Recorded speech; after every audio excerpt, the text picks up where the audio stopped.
vamos passo a passo. Fizemos na primeira aula aqui um apanhado geral dos acontecimentos da grande tribulação, na primeira parte e na segunda. Agora nós vamos ver passo a passo o que significa cada selo e o que significa cada taça e cada trombeta. Tá? Isso aí vocês têm na apostila, mas vocês estão vendo aqui nesse gráfico que nós estamos aqui, ó, na era presente, né, na presente era, aguardando o arrebatamento que vai iniciar a grande tribulação. Vocês estão vendo aquela régua de cima? Que nós temos duas divisões ali: tribulação e grande tribulação. Por quê? Tribulação e grande tribulação. Eu brinco dizendo que na tribulação o bicho vai pegar. E na grande tribulação a cobra vai fumar. Vai piorar. Então, o que vai dar início a esse período da tribulação, da grande tribulação, é o arrebatamento da igreja. O que vai dar final, término desse período da tribulação, a grande tribulação, é a volta de Cristo. Então, Jesus virá em duas fases. Aqui, para arrebatar a igreja, ele virá de forma invisível lá nos ares.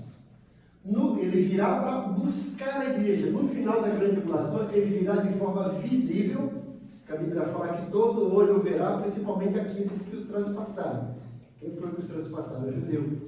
Então, na forma invisível, ele virá para buscar a igreja. Na forma visível, ele virá com a igreja para travar a batalha da Armagedon e encerrar a grande tribulação que dá início ao milênio. Certo?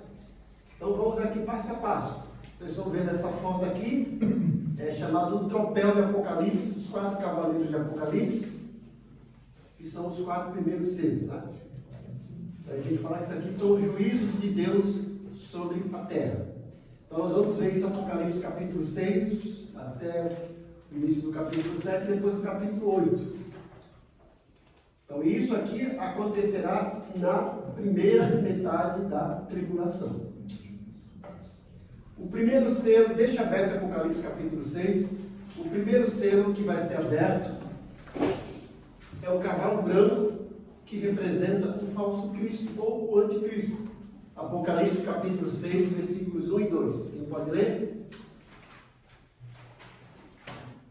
Observei quando o cordeiro abriu o primeiro dos 7 selos, em seguida ouvi um dos seres viventes exclamar com voz de trovão.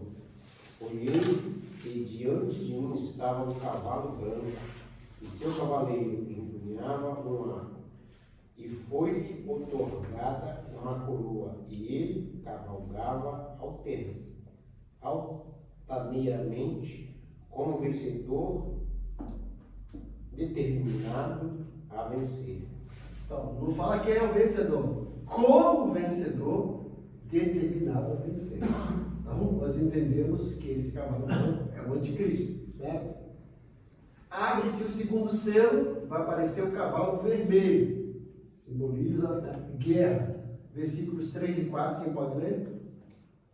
Quando o cordeiro abriu o segundo selo, ouvi o segundo ser vivente dizer: venham. Então saiu outro cavalo, e este era vermelho. Seu cavaleiro recebeu poder para tirar a paz da terra e fazer que os homens se matassem uns aos outros. E ali foi dada uma grande espada. Isso. Então, segundo cavalo, cavalo vermelho, guerras que acontecerão. Abre-se o terceiro selo e vê o cavalo preto, que é a fome. Apocalipse 6, versículos 5 e 6. Nós temos aí, ó, preto, vermelho e branco. A gente lembra de salve o tricolor paulista. As Corinthians também. Então, aí vai falar. Você não acabei de falar, né? Aí a gente pensa no lado bom. Só que aqui o contexto é o lado ruim, é o lado do salve. Salve o Corinthians. Aí você fala assim, veio como vencedor, mas não é, né? Versículos 5 e 6. Quando o cordeiro abriu o terceiro selo, ouviu o terceiro ser vivente convocar: vem então e pararei, e eis um cavalo preto, e o seu cavaleiro ostentava na mão uma balança. Então ouvi o que parecia uma voz grave, vinde dentre os 4 seres viventes, exclamando: 1 quilo de trigo por 1 dinheiro, e 3 quilos de cevada também por 1 dinheiro, mas não destruas o azeite e o vinho. Veja aí, gente, a fome e o preço exorbitante. Trigo, né? O cara, um dia seria uma diária, um denário. O camarada trabalhava um dia todo para comprar 1 quilo de trigo, né? Naquele tempo a cevada era mais barata que o trigo, né? Ou trabalhar um dia todo para comprar 3 porções de cevada, né? Hoje, não sei se a cevada está mais cara que o trigo por causa da cerveja. Mas veja como é que vai ficar as coisas, né? Então, estudando lá. Ô, pastor, só voltando no cavalo branco, rapidinho, as Olimpíadas de Paris repercutiu muito na internet por conta do cavalo, né? Com um rapaz acima lá, produziu muito acerca desse cavalo branco, né? Muito se falou disso. O que o senhor acha? Então, eu Não sei acho se o senhor chegou a... não vi essa parte, mas eu li os comentários. E não foi só isso, mas agravante a mesa da ceia com os movimentos exclusivos. Isso aí foi um absurdo. Então, por isso que eu falo que Jesus está voltando. Assim como foi nos dias de Noé, nos dias do Filho do Homem. Então, tudo isso tem um prenúncio. Tem até gente que acha que o anticristo é o Macron, né? Já ouviram falar isso? Tem uns que acham que é o genro do Trump, né? Os Então, tem uns que acham que é Alexandre de Moraes. Teve também no final da Olimpíada que teve aquele formato geográfico do Otto, parecia o mapa mundi e o ser brilhante descia bem no centro. No Então, meio. quando a gente começa a ler a Bíblia, começa a ver cada vez. Lembra da Olimpíada da Rússia? Qual foi o mascote da Olimpíada da Rússia? Um urso, que até chorar.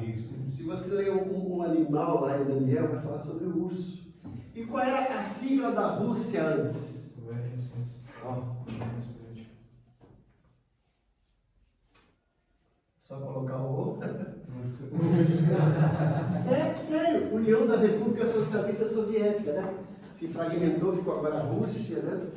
Então tem essas coisas que a gente começa a ler o livro de Daniel, depois Ezequiel também, e vamos ver que tem a ver com essas coisas que estão acontecendo. A gente não pode dogmatizar que as pessoas começam tudo, né? Começa a ver demônio em tudo, começa a ver anticristo em tudo, né? Então, mas a preparação está aí, a qualquer momento pode aparecer.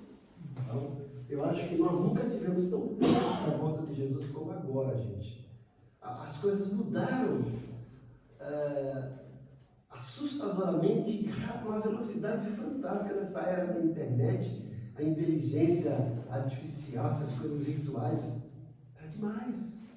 Eu falo assim, eu vivo numa geração, parece que agora eu sou um dinossauro. Eu fui na reunião do meu neto, que está na 5ª série. Eu estava vendo as coisas, eu falei, meu Deus, como é que está? A professora mesmo falando, olha, teve lá o Saresp, mas eu acho que eles não foram tão bem, porque o que pediram, eles não vivem mais a realidade. Pediram para eles fazerem conta de valor de coisas de mercado. Eles já nem vão, tudo às vezes pede pela internet, quase não vai fazer compra com os pais, que às vezes eles vivem em outra realidade. E é verdade. E eu fiquei vendo a questão do ensino, como é que está precário. Eu vi o meu neto e falei assim, como é que está escrevendo mal ou errado? E a professora nem corrige. Aí fala que é o construtivismo. Eu falo, não, isso aí é destrutivismo. O meu neto escreveu lá, importância, N, C cedilha IA. E ela não corrigiu, eu não estava certo. Falo, aquilo para mim tem importância, para ela não tem, né? Mas importância está escrito errado. Aí colocar a frase no plural, estava lá assim, o Brasil vai,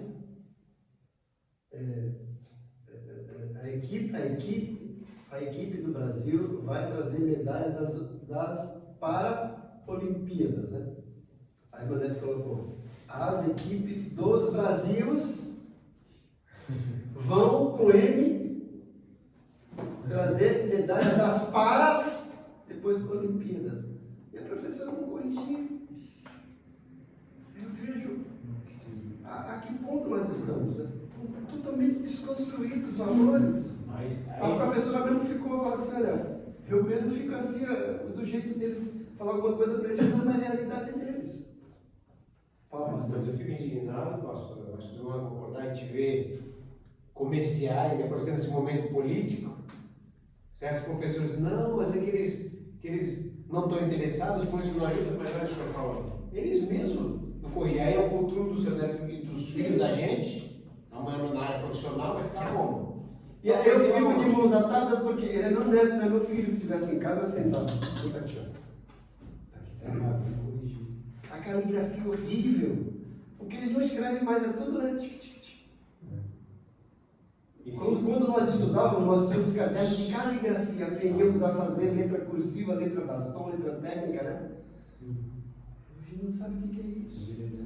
É, que se errou para. Aí ela falou assim, mamãe estava reclamando da filha, a professora falou assim, olha, eu não posso explicar para eles o que é regra de 3 simples, eles não vão entender. Eu tenho que falar outra coisa. Veja que estilo de educação que nós estamos hoje.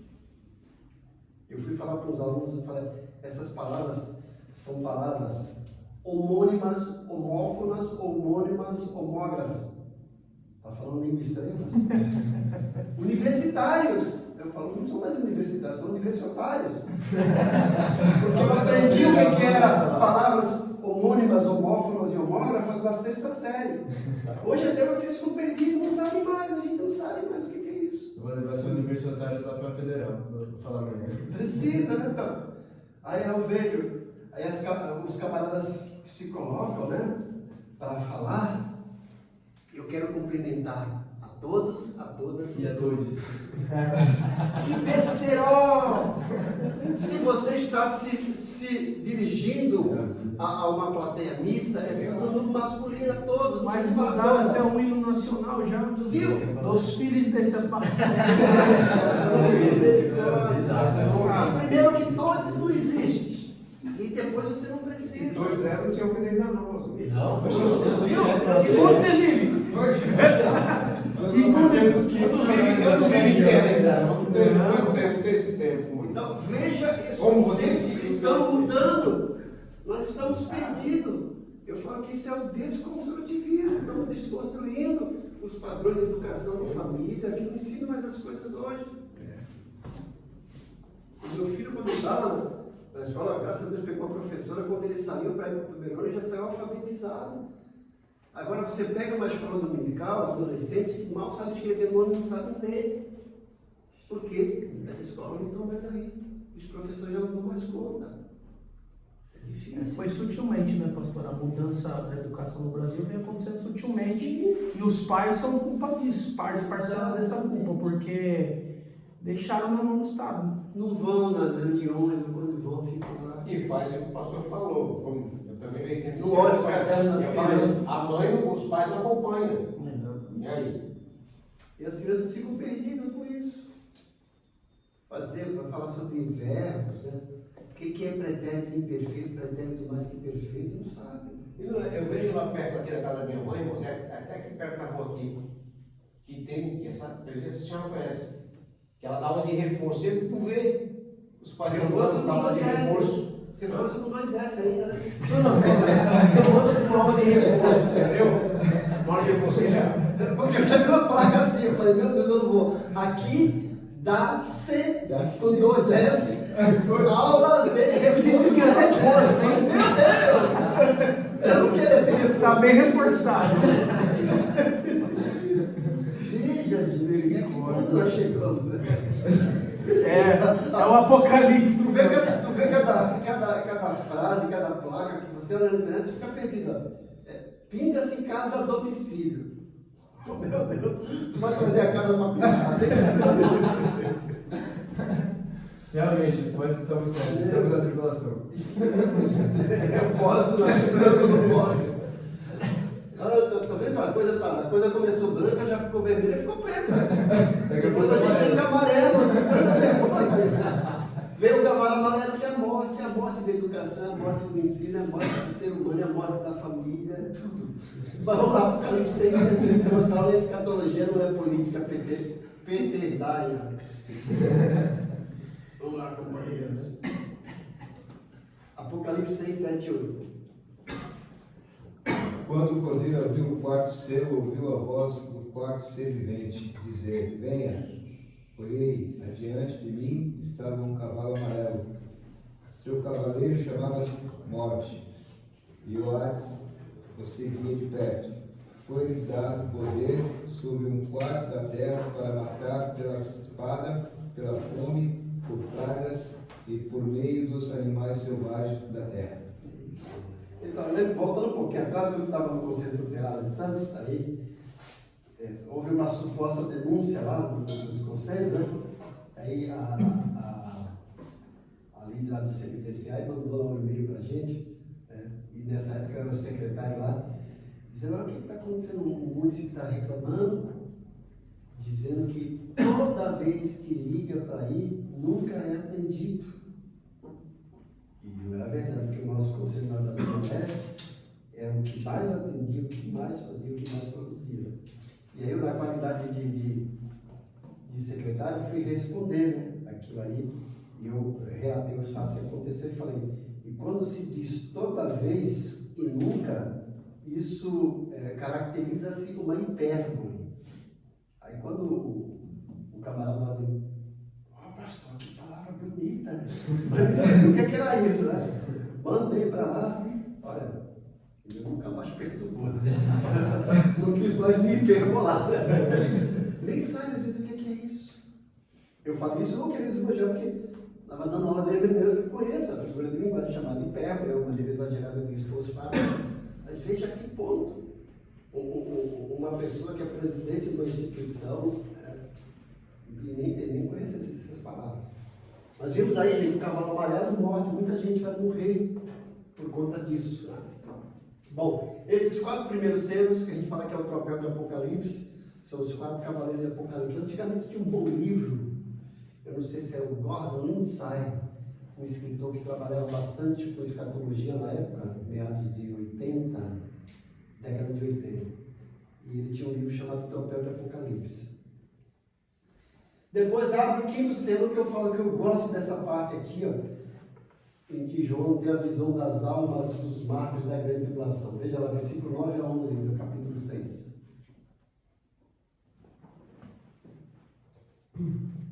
E havendo aberto o 5º selo, vi debaixo do altar as almas dos que foram mortos por amor da palavra de Deus e por amor do testemunho que deram. E clamaram com grande voz, dizendo: Até quando, ó verdadeiro e santo dominador, não julgas e vingas o nosso sangue dos que habitam sobre a terra?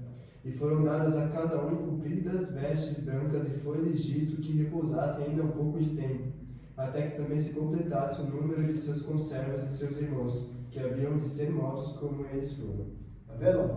Veja que isso aqui é um texto clássico para defender a teoria de que haverá salvação, conversão na grande tribulação. Porque existe um grupo de estudiosos que diz que não. Eu ouvi um camarada e falei: poxa, então você não leu aí o 5º selo. Veja, João vê, tem essa visão e fala, né, até quando vai vingar a nossa morte? Que morreram por causa da palavra, que foram fiéis.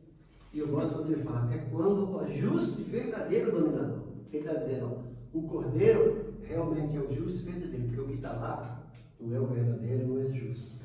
E aí o cordeiro fala: aguarde até completar o número dos conservos, ainda vai morrer mais gente, porque está levando a sério a palavra do Senhor. E aí vem o 6º selo, vai acontecer esse caos astronômico, versículos 12 a 17.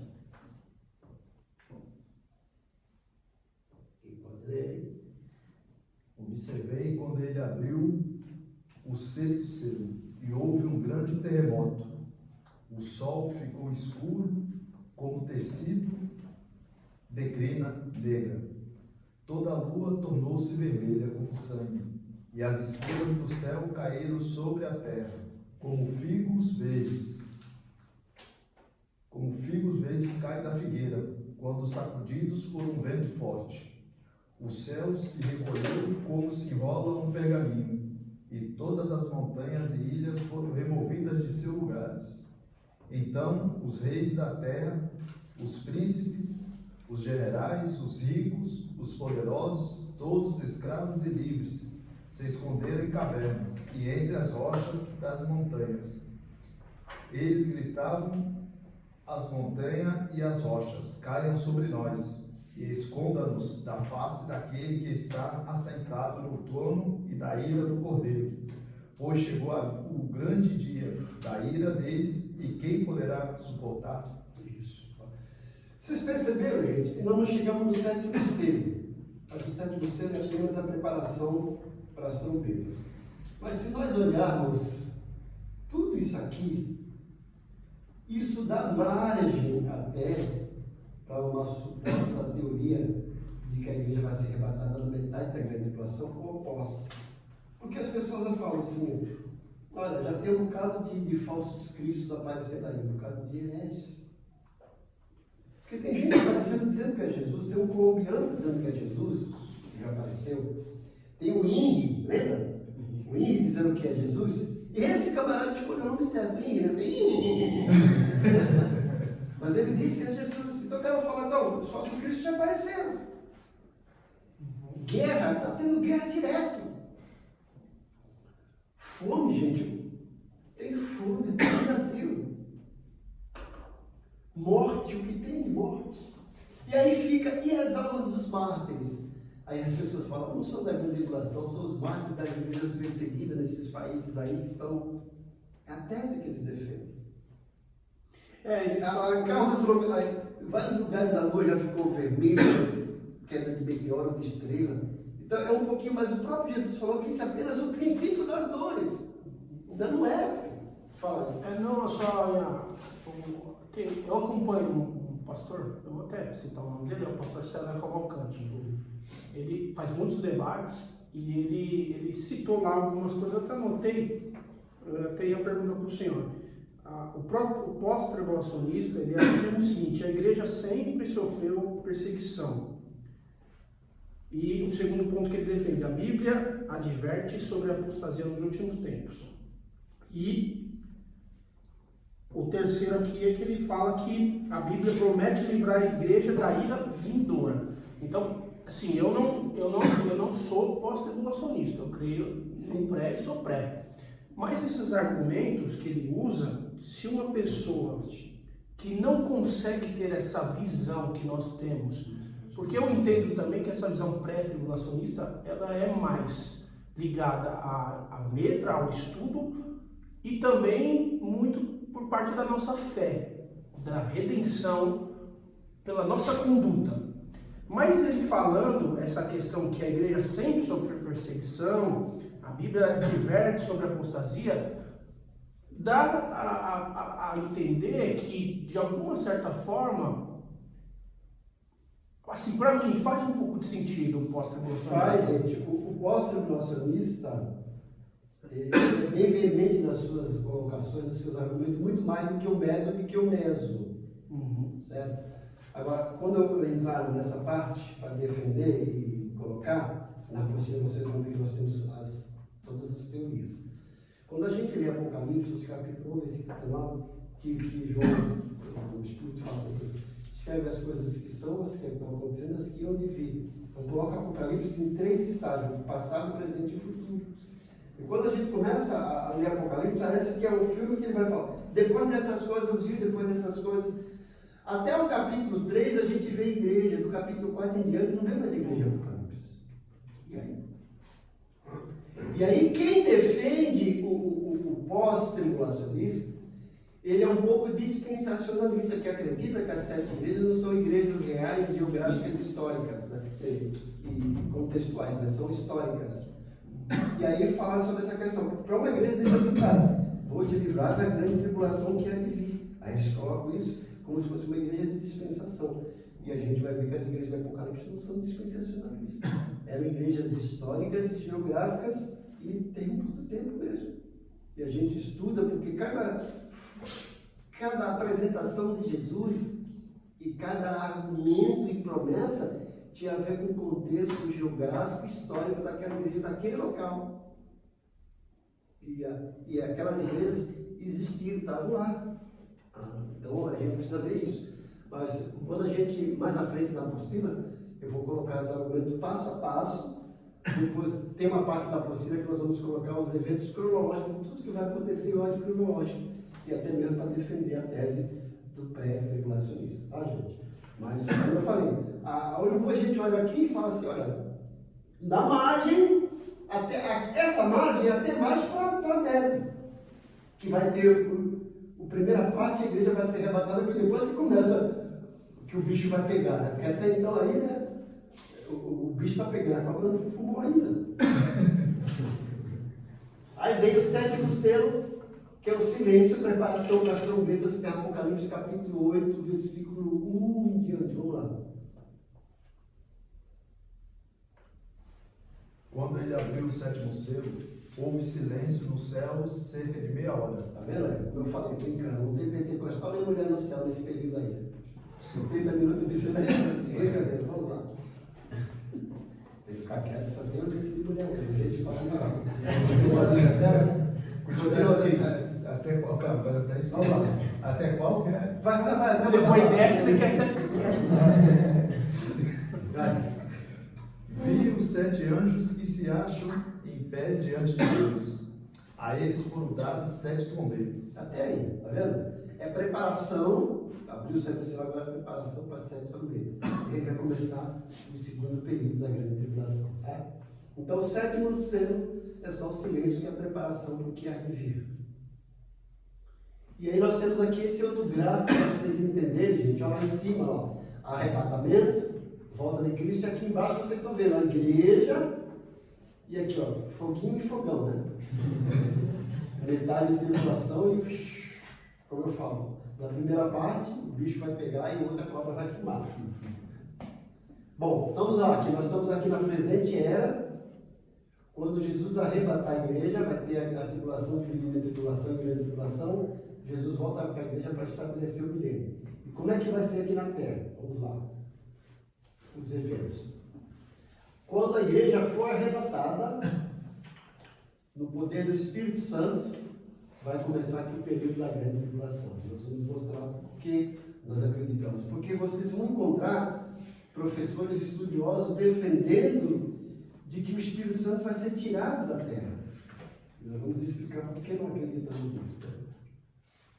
Aí, ó. O Espírito Santo vai apenas mudar a atuação na terra e não ser tirado. Por quê, gente? Primeiro, haverá salvação na grande tribulação. E se tem crente lá, tem que ter o Espírito Santo. Quando a gente vê a salvação completa em Efésios, é uma obra do Pai, do Filho e do Espírito Santo. O crente, quando é salvo, ele recebe o selo do Espírito Santo. E vocês verão que durante aqueles demônios infernais, eles não vão mexer em quem tem selo do Cordeiro. Que selo é esse? O selo do Espírito Santo. Além disso, o Espírito Santo é da mesma forma como o Pai. Deus, ele é onipresente, onipotente e onisciente. O Espírito Santo também é onipresente, onipotente e onisciente. Se ele é onipresente, ele está em todo lugar. Então ele não vai ser poder removido da terra. Aí as pessoas falam, não, mas no Antigo Testamento não tinha o Espírito Santo. Tinha. Ele agia diferente. No Antigo Testamento, o Espírito Santo aparecia esporadicamente e não habitava na pessoa, habilitava.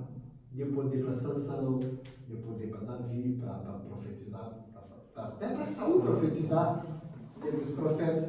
No Novo Testamento, o Espírito Santo, além de habilitar, ele habita no crente. E na grande tribulação, ele não vai trabalhar na questão do mundo, porque a função do Espírito Santo em relação ao mundo é, como está em João 16, convencer o mundo do pecado, do juízo e da justiça. O mundo já está convencido. Não vai precisar dessa atuação do Espírito Santo. Certo? Mas quem se converter, vai ter o Espírito Santo. O Espírito Santo está lá. Ele vai mudar apenas a maneira de atuar. E aí nós vamos ver o texto aqui. Satanás vai poder agir livremente dentro dos limites estabelecidos por Deus, tá, gente? Isso nós vamos encontrar sobre essa questão da igreja ser arrebatada e começar a grande tribulação na segunda epístola de Paulo aos Tessalonicenses, capítulo 2. Aqui está o versículo 7 e 8, mas vamos ler do 1 até o 11, para vocês entenderem. Alguém está entendendo?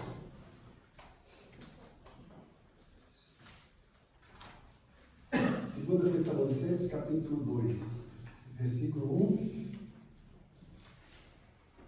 Paulo vai falar da vida de Jesus, aí porque também os pós-tribulacionistas se pegam nisso.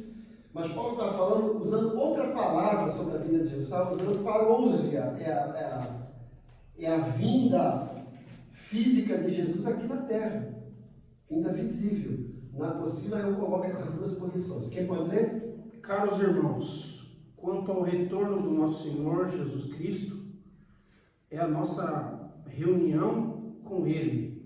Vos suplicamos que não permitais que vosso modo de crer seja influenciado, nem fiqueis amedrontados por causa dessa profecia.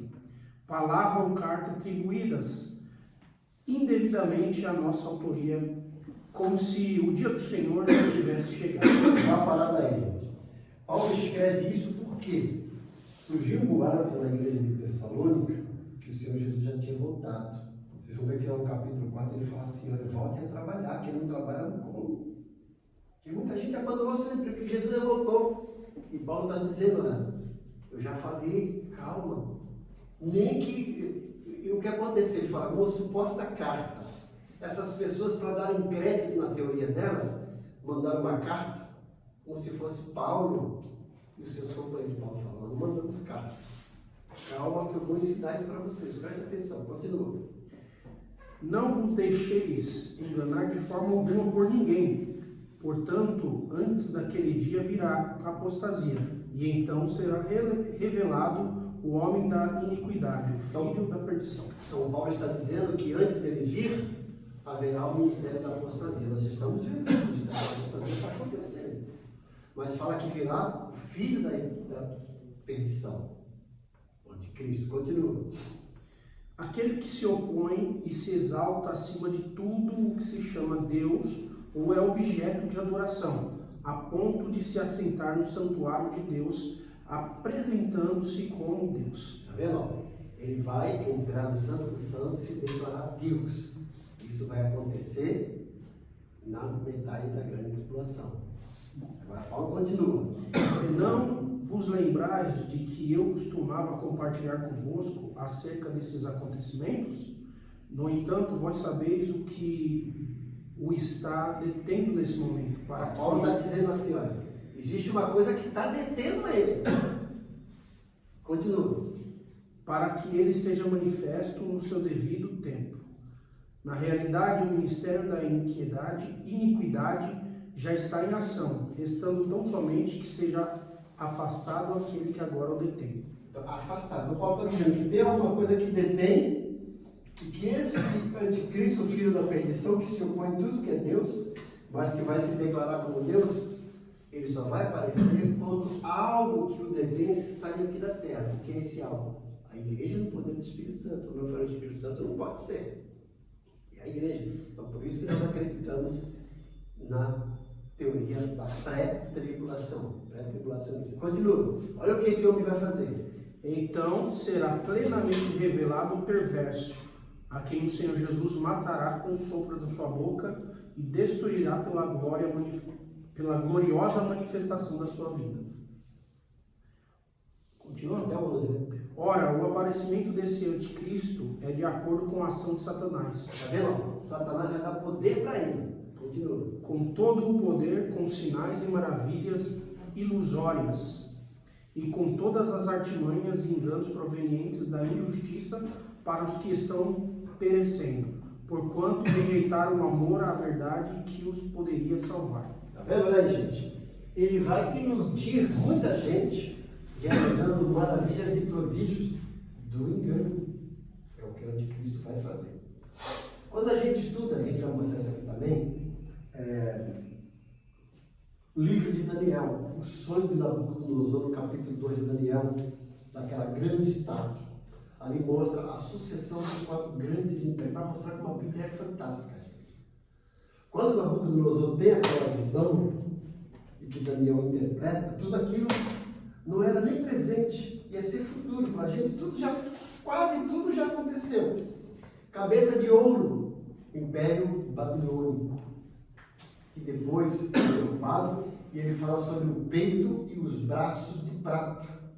Porque peito e braço significa o Império Medo-Persa, porque é um império, mas composto de 2 reinos, os Medos e os Persas. Derrubaram o grande Império Babilônico, implantaram o Império Medo-Persa. Veio a barriga, ventre de ouro, Império Grego, Alexandre o Grande. Depois, quando ele morre, o Império Grego é fragmentado em 4 dinastias. E aí vem, aí a gente vai falar sobre isso.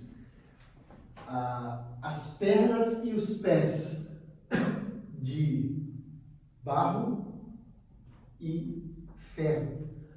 São as 2 fases do Império Romano. As pernas, que já aconteceram, o Império Romano fragmentou. Vai virar a segunda fase do Império Romano, que é a 70ª semana de Daniel, que é a grande tribulação. Aí são os pés, que é uma mistura de ferro e barro. Daniel vai falar que é uma mistura de vinho humano. Outra coisa importante, os pés. Quantos dedos nós temos nos pés? 10. Vai falar dos 10 chifres de Daniel, 10 nações europeias, e vai eleger o anticristo. É a segunda fase do Império Romano. Vai acontecer. A gente vê isso em Daniel capítulo 2, Daniel capítulo 4 da árvore, Daniel capítulo 8 dos animais, ele vê a visão dos animais, que é a sucessão dos 4 grandes impérios. Certo? Esse último aqui é o novo Império Romano, que vai falar também em Apocalipse, que está alicerçado em 7 colinas. Você vai ver que a Itália está lá. 7 colinas. E você verá que dentro da Itália tem um país que quase ninguém conhece, que é o Vaticano, que é o Estado eclesiástico. E lá as leis dentro do Vaticano é diferente da lei da Itália. Eu tive uma vez lá no lugar que a gente foi nas férias, ficamos uns 4 dias. A pessoa começou com a bandeira tal, e passou a bandeira lá e falou: essa aqui ninguém vai acertar. E realmente ninguém acertou. Que bandeira é essa? Do Vaticano. O Vaticano não é país. O Vaticano é um país. É um país. Olha aí, gente. Bom, vamos continuar. Aqui vocês estão vendo 2, 4, 6, 7. Primeira parte. Depois o 7 maior, né? A tribulação na terra. Então, na primeira parte da grande tribulação, surge o anticristo, que é um governante mundial. Ele vai estabelecer paz, principalmente com o povo de Israel, se iludindo o povo de Israel, que é o Messias. Ele vai receber apoio da igreja mundial, não a do porque ele vai formar uma religião maior. Já está acontecendo, já. Mas lembra a época que veio a nova era, aquela coisa, a nova era, né? Essa religião mundial, a religião do Maitreya, do anticristo, aquela coisa toda, né? Então tudo que era nova era o pessoal não queria, né, gente? Até o crente não queria naquela padaria nova era ali, né? De vez em quando eu vou lá, né? Como fica assim, né? Cada coisa. Ó, Israel restabelece seus rituais no templo de Jerusalém. Eu vou querer comissão da nova era, né? Fazendo propaganda aqui. Bom, no segundo período da grande tribulação, o que vai acontecer? O anticristo se revela colocando sua imagem no Santo dos Santos, a imagem da besta, né? Ele domina a igreja mundial e exige ser adorado como Deus. Israel e os convertidos são perseguidos. Bom, agora nós vamos para as trombetas. 7 trombetas da segunda parte do Apocalipse. É Apocalipse capítulo 8 e 9. Deixem aberto aí, tá? As trombetas vão tocar. Bom, isso vai ser na segunda metade da grande tribulação. A primeira trombeta, haverá uma queima de 1/3 de toda a vegetação. Veja o versículo 7. Apocalipse 8, 7. E o primeiro anjo tocou a sua trombeta e houve saraiva e fogo misturado com sangue, e foram lançados na terra, que foi queimada na sua 3ª parte. Queimou-se a 3ª parte das árvores e toda a erva verde foi queimada. Então, gente, não é apenas o verde que foi queimado. Mas lembra que eu falei? As plantas são responsáveis por aquele fator chamado fotossíntese.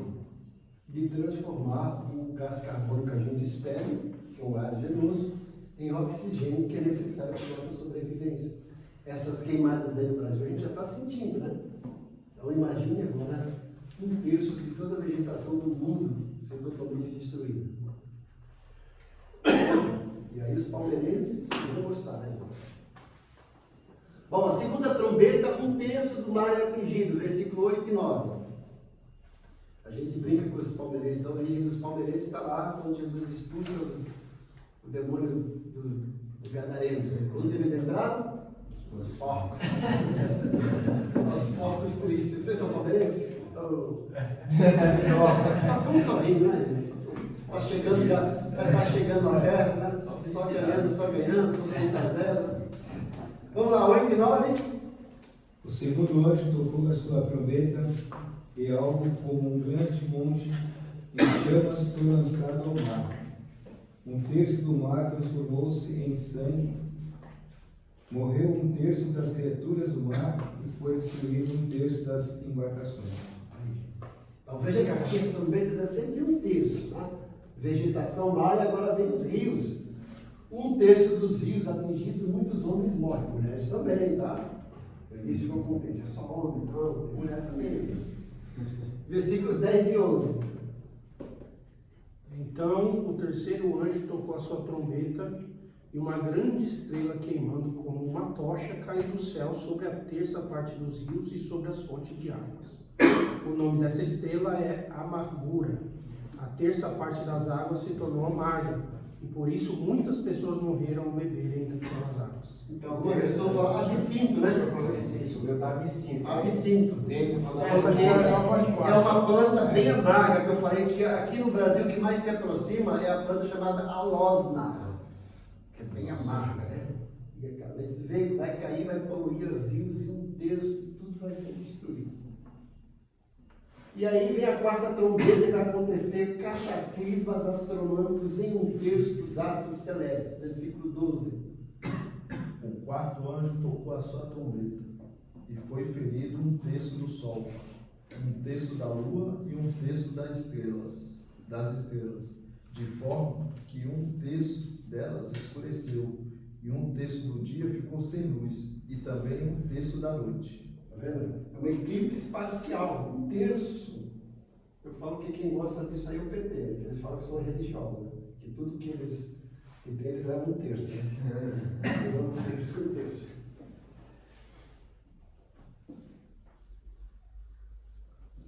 E aí toca-se a quinta trombeta, gente, que aí a Bíblia fala que é o primeiro ai. A Bíblia fala sobre 3 ais. Esse primeiro ai é o tormento sobre os homens. Versículos 1 a 11 do capítulo 9. Preste atenção nesse capítulo 9, a descrição que dá. E nós temos uma tese para ser defendida aí depois, né? Testemunhos altamente periculosos. Vamos lá, Apocalipse 9, do 1 a 11. Depois o quinto anjo tocou a sua trombeta, e eu vi uma estrela que tinha caído do céu na terra, e ela recebeu a chave do abismo. A estrela abriu o poço do abismo, e dele saiu fumaça como se fosse de uma grande fornalha. E o sol e o ar escureceram com a fumaça que saíram do abismo. De dentro da fumaça saíram gafanhotos que desceram sobre a terra e receberam o mesmo poder que os escorpiões têm. Foi dito aos gafanhotos que não fizessem estragos nas ervas, nem nas árvores, nem em qualquer outra planta, somente podiam ferir as pessoas que não tivessem a marca do sinete de Deus na testa. Os gafanhotos não tiveram permissão para matar essas pessoas. Eles podiam apenas torturá-las durante 5 meses. A dor que causavam nessa tortura era como a dor da picada de um escorpião. Naqueles 5 meses as pessoas procuravam a morte, mas não encontrarão. Procurarão a morte, mas não encontrarão. Vão querer morrer, mas a morte fugirá delas. Os gafanhotos pareciam cavalos prontos para a batalha. Na cabeça tinha uma coisa parecida com uma coroa de ouro, e a cara deles era como o rosto de um ser humano. Os seus cabelos eram como cabelos de mulher, e os seus dentes eram como dentes de leão. e as suas couraças eram parecidas com couraças de ferro, e o barulho das suas asas era como o barulho de carros puxados por muitos cavalos, quando corriam para a batalha.